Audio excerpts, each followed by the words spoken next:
नमस्कार, मैं डॉक्टर निरंजन जादव हूँ। मैं बेसिकली महाराष्ट्र से बिलोंग करता हूँ, पुणे से।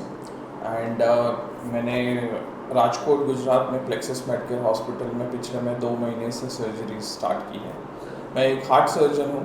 मेरी ट्रेनिंग जो है सफदरजंग अस्पताल दिल्ली से हुई है, और उसके बाद में मैंने इमीडिएटली सह्याद्री हॉस्पिटल कराड़ में ज्वाइन किया था, जहाँ की नियर अबाउट 11-12 मंथ्स में मैंने 300 प्लस सर्जरीज़ वहाँ पे की थी। और वहाँ पे भी हमारा बहुत फैबुलस आउटकम रहा था। और यहाँ पे भी मैंने जब से मैं आया हूँ लेस देन 2 मंथ्स में अराउंड हमने 45 सर्जरीज़ कैरी आउट की हैं, जो कि ना कि ऐसे कि कोई सिंपल रिस्क या लोअर रिस्क कैटेगरी के नहीं बिलोंग करते थे पेशेंट, सारे ही हाई रिस्क कैटेगरी के पेशेंट्स हमने किए हैं, और उसमें हमने 100% आउटकम लाया है पेशेंट्स के। मेरी स्पेशलिटी अडल्ट कार्डियक सर्जरी करता हूँ मैं, अडल्ट हार्ट सर्जरी, जो कि बाईपास सर्जरी हम बोलते हैं, वाल्व सर्जरीज बोलते हैं। फिर शरीरों की जितनी भी नसें होती हैं उनको वैस्कुलर सर्जरी में पार्ट में आता है। एंड उसके अलावा मैं लंग सर्जरीज भी करता हूँ, बट यहाँ पे मैंने कोई लंग सर्जरीज अभी तक कैरी आउट नहीं की है, बट मैं हार्ट सर्जरीज और वैस्कुलर सर्जरीज यहाँ पे कैरी आउट की है मैंने। अभी जैसे मैंने 45 यहाँ पे आके की है सर्जरीज, तो out of that 38 surgeries bypass की ट्रिपल वेसल डिसीज। अब उसमें से भी 38 में से 35 सर्जरी जो है लेफ्ट मेन डिसीज की है। अब लेफ्ट मेन डिसीज हमारे बाईपास सर्जरी की कैटेगरी में हाईएस्ट रिस्क में इसलिए आता है क्योंकि लेफ्ट मेन का मतलब ही है कि लेफ्ट मेन सप्लाई को ब्लॉक कर देना। मेन सप्लाई जब 50% से ऊपर ब्लॉक होती है उसको लेफ्ट मेन बोला जाता है। सिचुएशन ऐसी है कि एडमेंसी है कि एक्सेप्टेंस नहीं है। बहुत जल्दी ही पेशेंट को अगर हम सजेस्ट करते हैं कि भाई आपको बाईपास की ज़रूरत है, आज ही मैंने 2 पेशेंट्स को एडवाइस किया, तो पेशेंट का एज ज़्यादा भी नहीं है, patient is just 60 years old, फिर भी पेशेंट ये बोल रहा है कि नहीं मेरे को मुझे चीरा नहीं लगाना है, मेरी डेथ हो गई तो चलेगा, मुझे चीरा नहीं लगाना। 60 ईयर्स तो कुछ भी एज नहीं है किसी की। बाईपास सर्जरी का सिंपलेस्ट एक लाइनर में अगर मैं आंसर बोले तो कोई भी रोड को बाईपास करना ही बाईपास सर्जरी है।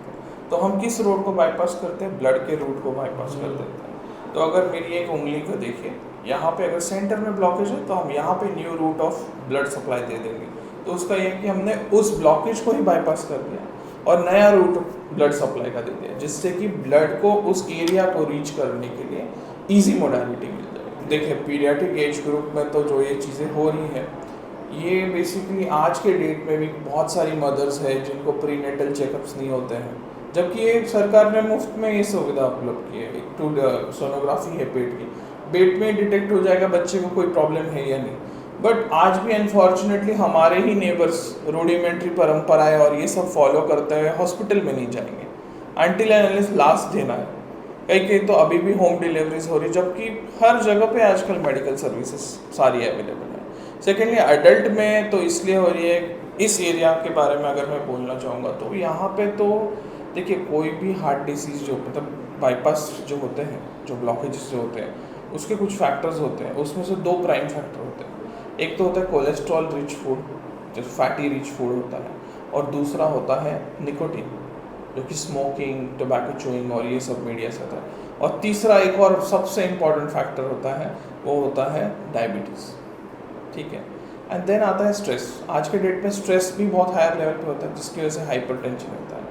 ये चारों जो फैक्टर्स होते हैं ना, ये जो ब्लड किस में से, एक आर्टरी में से ही फ्लो होता है, और एक आर्टरी स्मूथ होती है।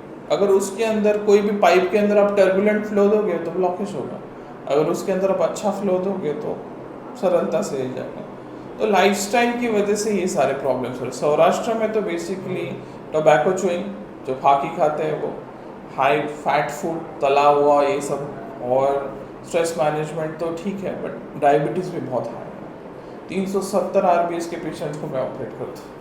अभी जो करंटली हम ट्रीटमेंट मोडालिटीज़ दे रहे हैं, जो मैंने महाराष्ट्र में पेशेंट्स के साथ अचीव किया था कि कितना भी सिक पेशेंट हो, मैंने हाईएस्ट एज का बाईपास यहाँ पे एक लेडी में किया, वो 85 ईयर्स का है। उस लेडी को भी मैंने ऑपरेशन के विदिन 24 आवर्स वॉक कराया था। तो ये रीसेंट एडवांसेस है, और आज तक मेरी जितनी भी मोडालिटी मैंने यही ट्राई किया है कि ऑपरेशन इसी तरीके से, और माइंडसेट चेंज होना चाहिए लोगों का।